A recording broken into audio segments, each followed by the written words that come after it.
এত রাতে ফেসবুকের আবার কি হইলো? ফেসবুক ঠিকঠাক মতো কাজ করতেছে না।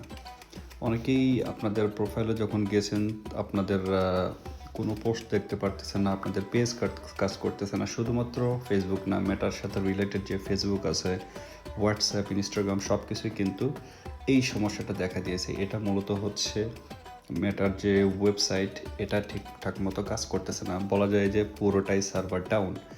বাংলাদেশ রাত 12টার পর এই সমস্যাটা দেখা দিয়েছে। সো আমরা দেশের বাইরে আছি, ইউরোপে আছি।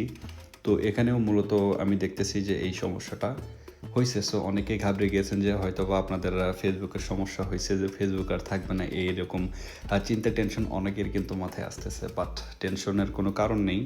ফেসবুক টিম অলরেডি কাজ করতেছে, তাদের কিন্তু ওয়েবসাইটে এগুলো কিন্তু বলে দেওয়া হয়েছে। ওকে, সো টেনশনের কোনোই কারণ নাই, একটু সময়ের ব্যাপার। আপনি আবার আগের মতো করে আপনি আপনার ফেসবুক, ইনস্টাগ্রাম, হোয়াটসঅ্যাপ সব কিছু ব্যবহার করতে পারবেন। এটা জাস্ট ম্যাটার ওয়েবসাইট ব্রক বলতে পারেন। তারা ফিক্স করার জন্য ট্রাই করতেছে। কেমন? টেনশন নেন না, ঠিকঠাক হয়ে যাবে।